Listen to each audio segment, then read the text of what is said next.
para tratar de precisar, esclarecer, que haya respuestas más claras respecto a lo que se ha señalado a la hora de un presumible sinceramiento de tarifas. Está la titular de Vivienda y Construcción con nosotros, Jania Pérez de Cuellar. Gracias por estar aquí, ministra. Muchas gracias. Bueno, la hemos visto en varios momentos en la semana respondiendo lo que ha señalado el representante o los representantes del ente regulador. Usted ha hablado que en el Perú es una de las tarifas o la tarifa más baja. Ya hemos visto en el reportaje que sería Argentina y otro país. Pero en todo caso, lo que ha señalado es que ¿cómo es posible que el ente regulador lo haya permitido por tantos años? ¿Qué ha querido decir específicamente? Es decir, más allá de la entrelínea, ¿en dónde estamos? Bueno, estamos en una situación a nuestra lectura crítica y el propio regulador lo advierte cuando dice que más de 29 empresas están en situación crítica. Es decir, ¿están quebradas o van a quebrar? Están quebradas o al punto de quebrar. Te voy a dar unas cifras para poder empezar. La empresa EMAPA en Huancavelica opera a menos 43%. En Pasapal, Cusco, Sicuani, menos 108%. Sedapar, menos 10, EPS Grau, menos 8%. Correcto, pero la pregunta siguiente sería, si tenemos un problema de quiebra de empresas prestadoras del servicio, ¿vamos los consumidores, y en general y es transversal, a tener que pagar el problema de gestión que se ha embalsado a través del tiempo? ¿Esa sería, digamos, la posibilidad? No. Y cuando escuchaba tu reportaje, yo creo que desnuda la situación en la que estamos. Hay un embalse tarifario y hay un quiebre real en algunos casos y potencial de otros. Entonces, la situación hoy que tenemos es insostenible en el tiempo. O sea, hay que subir la tarifa del agua. Lo que tenemos que hacer es reformar estructuralmente todo el sistema. Y para eso hemos hecho dos leyes. Una, el Decreto Legislativo 1620 y otra, la LAU. No vamos a entrar a la Ley de Acceso Universal, no es lo que compete acá. ¿Qué es lo que busca el Decreto Legislativo 1620? Sí, pero para no enredar a la gente, yo lo que quiero... Es que te respondo. Ministra, lo que quiero saber es que si el problema de gestión lo vamos a resolver aumentando la tarifa. Te he dicho que no. Ya. Lo que tenemos que hacer para resolver el problema es que las empresas sean más eficientes. Ya. Y ¿Qué nos garantiza que así sea? Que funcionen de mejor manera. Ajá. ¿Qué hemos hecho? En el Decreto Legislativo 1620 estamos proponiendo una serie de mejoras en la gestión de la empresa que convenientemente el regulador no ha tocado. Estamos proponiendo una serie de reformas que van en ese sentido. Pero como cualquier empresa, la empresa funciona con gasolina. El auto funciona con gasolina, por lo tanto necesita ingresos. Entonces, lo que usted nos está diciendo es que el regulador, digamos, no está haciendo su trabajo, no quiere que haya un aumento de tarifas, está embalsado y está quebrado, pero el regulador también depende de la PCM. Entonces, ustedes del Ministerio de Vivienda, la PCM, el mismo gabinete, el mismo gobierno. Lo que les estamos diciendo al regulador es que tiene que ir sincerando de manera paulatina y progresiva las tarifas. Nosotros no fijamos las tarifas, las fijan ellos. Hoy las tarifas están artificialmente bajas. Las tarifas hoy no cubren ni la operación ni el mantenimiento de la infraestructura que tenemos. Entonces, ¿qué es lo que estamos proponiendo? Que SUNAS nivele, sincere esas tarifas y de manera tal de hacerlo de manera gradual y paulatina, justamente para evitar el paquetazo, justamente para evitar el tarifazo que tanto lo se que ha ha dicho SUNAS es que con la nueva forma de calcular la tarifa, es decir, no solamente hasta al 26 se va a duplicar la tarifa en Lima y Callao, y en algunas regiones del país va incluso a superar el 400%. O sea, ellos han hecho la proyección, no nosotros. ¿Por qué han hecho esa proyección? Porque se han puesto en ese escenario. Nosotros, y si me lo permites, te lo voy a leer, habla de equiparar costos y tarifas. Eso es lo que dice la norma, literalmente, acá está.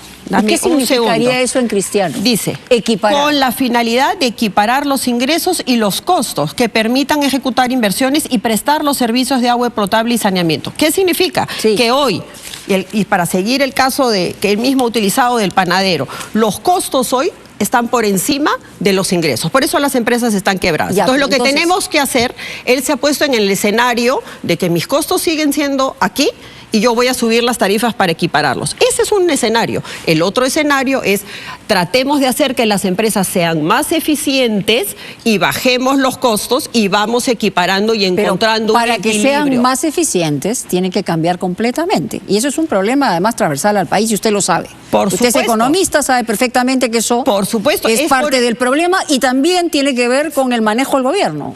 Tiene que ver con la gestión de las empresas, que si tú tienes a un directivo que gana 2.000 soles y tienes a los funcionarios que ganan 750 soles en promedio, no les puedes pedir que corran. Entonces tenemos que encontrar, Mónica, un equilibrio. El regulador se ha puesto en el escenario más extremo y, perdóname, generando un pánico de verdad de manera innecesaria. ¿Pero por qué y para qué? Si son parte de lo mismo. O sea, el regulador es parte, digamos, del aparato del Estado también. Bueno, yo creería que aparentemente el regulador no está en la misma frecuencia. El regulador se opuso al decreto legislativo desde que nació. Aparentemente tendría que haber una motivación. O sea, ¿a qué le tienen miedo? ¿Por qué la situación no podría alinearse en un discurso que sea... Aparentemente el regulador no se quiere alinear, justamente. Pero porque tiene miedo, porque él es el que tiene que subir los costos. Me imagino que las tarifas. Ahora, entonces, yo te ¿está pregunto, diciendo la verdad o no? Yo te pregunto, si hay un espacio de negociación técnica, que es la prepublicación del reglamento, donde se le ha invitado a SUNAS, donde ha ido en algunas veces, ¿por qué saca un periodicazo de esa manera generando el terror que ha generado? Usted misma responda, ¿por qué? Yo creo que están en campaña. ¿Para qué? Hay intereses detrás. ¿Quiénes? Los opositores a que se... ¿Quiénes son los opositores? Si usted me dijera de otro partido, en fin, son los enemigos. ¿Me puede usted decir, no sé si los caviares, lo que quiera decirme? Hay que investigar quién nombró al señor Mauro Gutiérrez. ¿Pero por qué no me lo dice si usted lo sabe? Fue nombrado en la época del señor Pedro Castillo, cuyo jefe de la comisión fue el señor Salatiel Marrufo. O sea, ¿es la gente de Pedro Castillo la que está en la SUNAS? No lo puedo afirmar, pero en todo caso él fue elegido... O sea, Salatiel Marrufo también. Salatiel Marrufo fue el jefe de la comisión que designó al señor Mauro Gutiérrez. Si él está respondiendo a esos intereses, bueno, él lo tendrá que confirmar. Pero o negar. usted parece que tuviera la convicción, ¿no? Es mi hipótesis. A mí me preocupa que el regulador se enfrente de esa manera con el ente rector. Eso no es normal. Eso no ha sucedido en OCIPTEL, eso no ha sucedido en OCENERMIC. Entonces, si hay un espacio de negociación técnico, entonces el regulador dice que él es un ente técnico. Entonces, ¿por qué saca un periodicazo de esa manera? Es una posición política. Decir que más de 300.000 personas van a caer en situación de pobreza es una posición política. Y eso sí me sorprende. Habla del 1.4%. Entonces, lo que te quiero decir, y que tampoco lo menciona el regulador, es que la propuesta del decreto legislativo está planteando un subsidio, doble subsidio. ¿Ya? El subsidio cruzado que ya existe y que no funciona bien. Te voy a poner el caso de... ¿Y por qué no lo cambian? Eso es lo que estamos proponiendo, que se considere... ¿De quién depende el cambio? Es, digamos, absolutamente independiente la decisión que pueda tomar Nosotros SUNAS. Lo que le estamos diciendo a SUNAS es utiliza estos criterios. Y SUNAS va a tener que decir... digamos, coger esos criterios y hacer su propia cocina. Lo puse el otro día en el ejemplo. Según su propio ejemplo, ¿cuánto debería ser el porcentaje y en qué tiempo del aumento de la tarifa de agua? Yo no puedo calcular eso porque no es mi competencia, lo tiene que calcular. Pero para SUNAS cambiar o para plantear una forma distinta de calcular, me imagino que han hecho una proyección, porque si no sería irresponsable también pensar... Lo han hecho los técnicos, pero no me corresponde a mí plantearlo porque estaría ahí sí entrando a la competencia de SUNAS. Te pongo el ejemplo que es bien básico para que la gente lo entienda. El pollo saltado, ¿ya?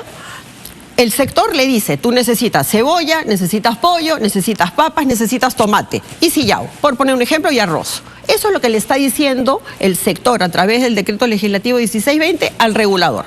El regulador tiene que decidir si le pone más pollo, cuánto sillao le echa, si corta las papas en cuadraditos o larga. Esa es, digamos, la cocina menuda del regulador. Al final va a ser el mismo plato, y aquí el plato tiene que ver con un aumento de tarifa.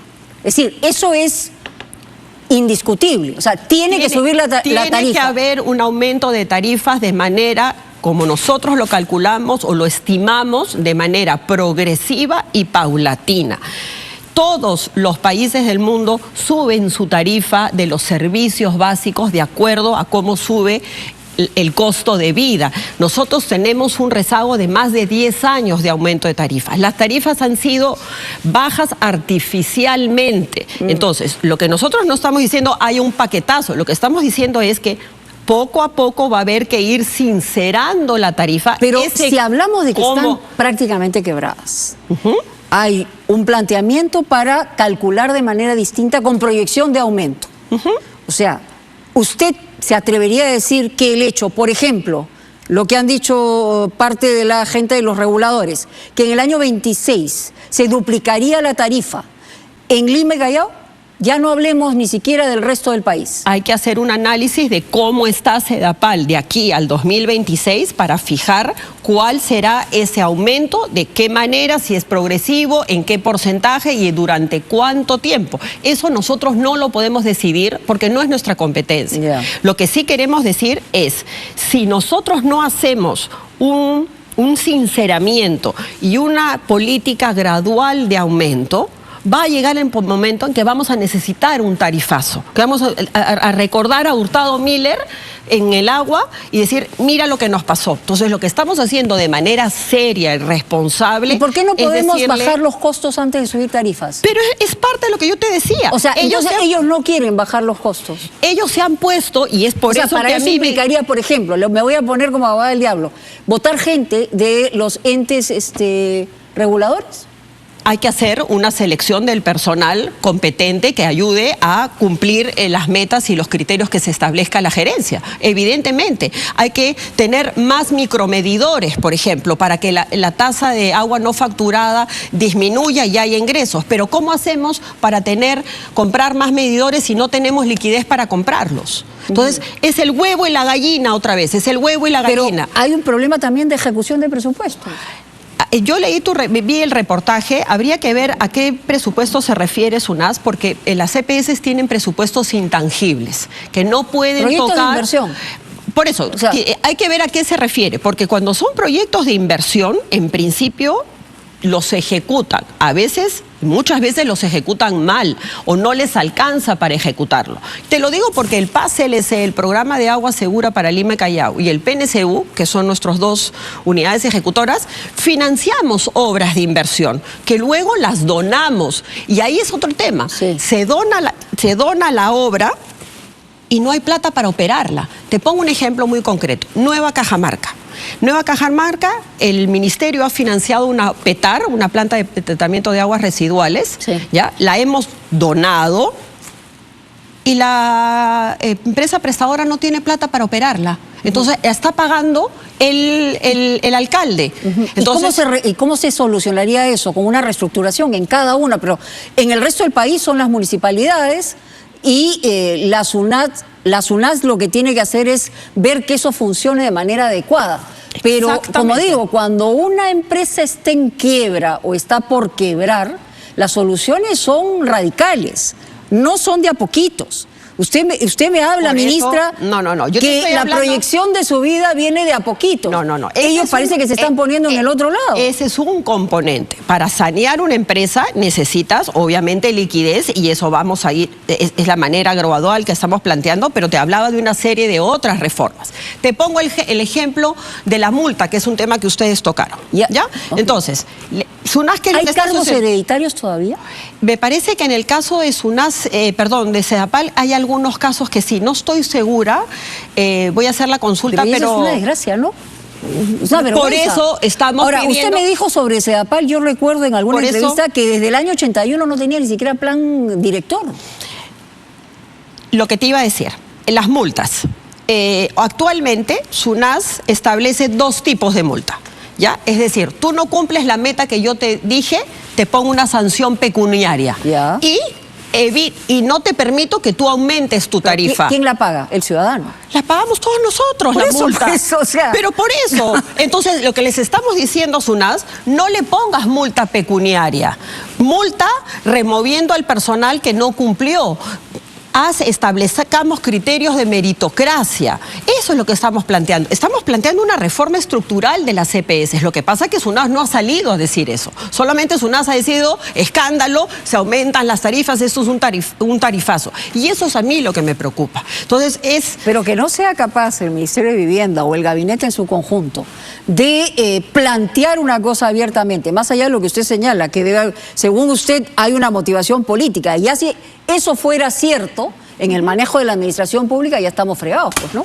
Bueno, te repito, nosotros hemos abierto espacios de diálogo y de Me refiero a la capacidad de liderazgo para que eventualmente no sea una vez más el que pague el pato la persona que no tiene un acceso. Es que justamente y sigue siendo vulnerable. Es que justamente eso es lo que estamos planteando. Te hablaba de los subsidios. Tenemos el subsidio cruzado que no funciona. Hoy, para ponerte el caso de Trujillo, la persona que más consume agua y que vive en una zona residencial, el Golf, paga $1.50 sol más que las personas que tienen agua en menos cantidad en el Porvenir. Ese es el subsidio cruzado que hoy tenemos regulado por SUNAS. ¿Y cómo lo solucionaríamos rápidamente eso?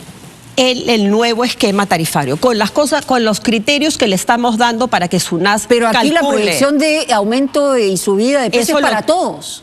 El aumento es para todos, excepto con el subsidio cruzado y con el subsidio inteligente. ¿Y qué le estamos diciendo a SUNAS? SUNAS, a la población vulnerable, extrema y en pobreza extrema, hacemos un subsidio inteligente. Por lo tanto, ellos tendrán que pagar una tarifa social. Exactamente lo que veíamos en el reportaje. Ellos dicen, tengo agua por horas, vivo en un asentamiento humano y pago más o casi igual que el que vive en una zona consolidada. O sea, entonces, a ellos se les tiene que dar un subsidio adicional que permita justamente que no caigan de la vulnerabilidad a la pobreza. ¿Y eso depende de quién? De SUNAS. Pero no lo ha dicho. Entonces, es por eso que yo me indigno. Entonces, ha venido a contar medias verdades y no está hablando de eso. Cuando hablamos de los huevos y las tortillas, estamos hablando básicamente y exclusivamente de SUNAS. Yo te diría que para hacer tortillas hay que romper huevos. Bueno, pues por eso, justamente, aparentemente, SUNAS no quiere romper los huevos que tiene que romper. Por razones políticas. No encuentro otra explicación.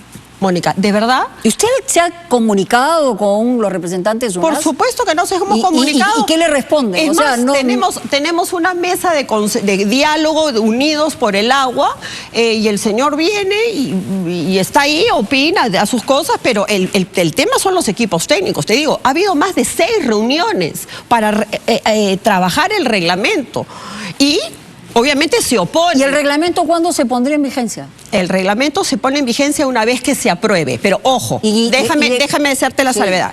El reglamento por ley se aprueba, o sea, se pone en vigencia cuando se aprueba, pero se le ha dado 2 años a SUNAS, 2 años para hacer todo el estudio tarifario de todas las regiones.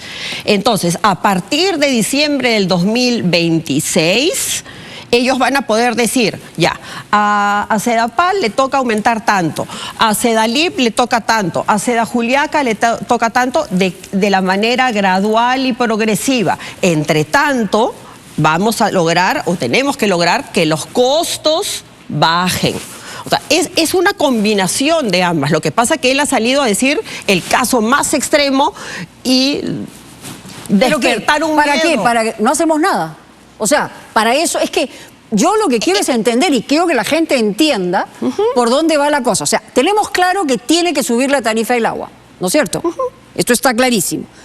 Según usted, hay motivaciones políticas que vienen de la época de Castillo que además... Yo creería que son esas motivaciones porque la verdad... Tiene que tener, me imagino, algunos indicios para no soltar la cosa. Es que si no entiendo. Técnicamente no entiendo. Y lo otro que tampoco entiendo... Y permítame...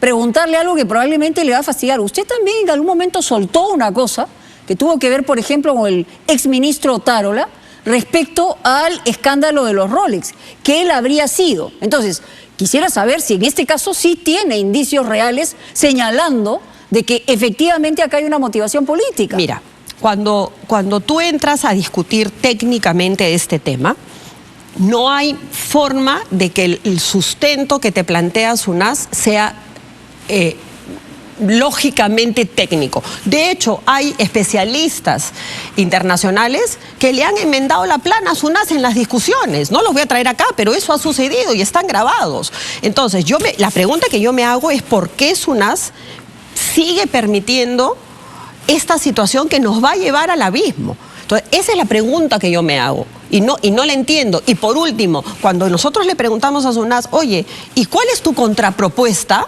Nos contesta, mantener la situación tal cual. Y si mantiene la situación tal cual, ¿qué pasa? Va a pasar que la mayoría de las empresas van a terminar quebradas. ¿Y eso qué significa para el país? Y van a seguir teniendo el servicio aún más deteriorado. En el ejemplo que él pone del panadero, si tú sabes que el costo del pan te cuesta 30 céntimos por unidad, pero viene alguien y te dice, ¿sabes qué, Mónica? A partir de ahora no lo vas a vender a 30 céntimos, lo vas a vender a 10 céntimos. ¿Qué haces tú? Empiezas a hacer el pan más chiquito, le metes más bromato y menos miga, entonces vamos a seguir degradando el servicio. ¿Cuánta gente no tiene agua en el Perú? Que no tiene acceso. En el Perú hay más de medio millón, en el Lima hay más de medio millón. Más de medio millón. En el Perú son 3.14 millones que no acceden a agua de manera segura. Para eso hemos creado la LAU, la Ley de Acceso Universal al Agua. Y en lo que va de su gestión, ¿a cuánta gente le ha puesto agua? Hemos reducido la brecha en 1%, en un año. En un año. En un año. La proyección es volver a repetir esto en el 2024 y así de manera consecuente y progresiva ir cerrando la brecha. Mónica, esto es un tema gravísimo. Gravísimo. El 50% del la todo el mundo sabe que no tener agua es gravísimo. El 50% del agua, de la anemia, perdón, se debe a falta de agua. Me queda clarísimo. Entonces, tenemos que hacer un análisis frío, racional, social también, y realmente ponernos como compromiso cerrar la brecha. Si no, nunca podemos ¿Deben funcionarse hablar de los entes supervisores, como se ha planteado?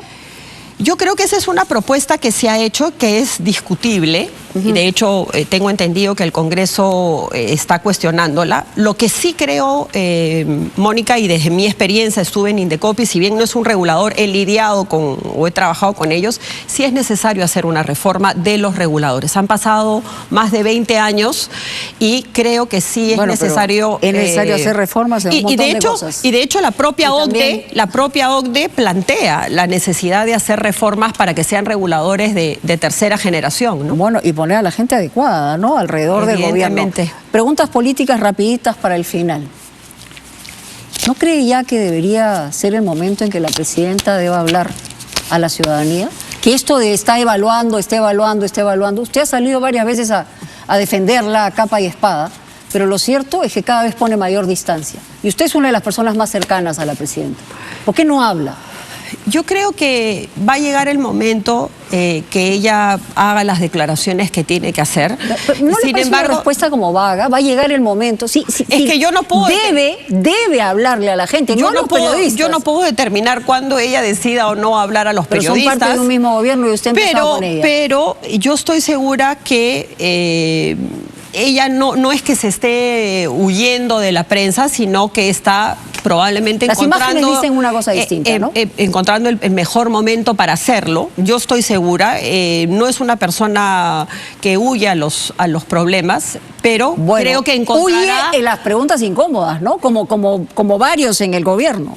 A nadie empezando por ella. A nadie le gusta que nos hagan preguntas incómodas. Pero es su obligación. O sea, es obligación de los políticos y de las autoridades responderle a la gente. Yo creo que contestará y lograremos hacerle las preguntas, las fáciles y las incómodas, y ella contestará de acuerdo a eso. ¿Ustedes le hacen preguntas incómodas a la presidenta? Nos hacemos mutuamente, todos, preguntas ¿Y se responden o en realidad...? En el marco del Consejo de Ministros, sí, nos hacemos. Ella nos hace preguntas incómodas a nosotros. La gente no... ¿Usted qué piensa cuando siente que hay un 5% de aprobación en el caso de la presidenta, 6% en el Congreso? Es decir, cada uno de ustedes tiene un porcentaje bajísimo. Eso es una distancia irrecuperable con la gente. Mira, yo creo que ese 5% representa un hartazgo, en términos generales, ¿no? La población está harta, está defraudada. Harta que le mientan, está, ¿no? Las frivolidades también está cansada. Pero hay una cifra que a mí me llama mucho la atención, solo para terminar, es que 9 cada 10 peruanos, es decir, el 90%, considera que las crisis políticas afectan directamente su vida cotidiana. Pero por supuesto que sí. Pero las crisis, no hay una persecución de las autoridades. Lo que necesitamos son respuestas y no las tenemos. Yo creo que ahí, Mónica, con todo respeto, todos tenemos el partido que jugar, ¿no? Los políticos, el ejecutivo, el legislativo. Pero quieres un estadio sin gente. Pero y cerrando todo. Hay que y poniendo a los policías alrededor. Hay que llamar a todos a jugar el mismo partido, ¿no? Ministra, la crisis política puede ser muy peligrosa. Gracias por venir. Gracias a ti por este espacio. Algunas preguntas incómodas. Por lo tanto, no va a haber tarifazo, por favor. Listo. Muchas gracias. Vamos a una pausa, ya regresamos.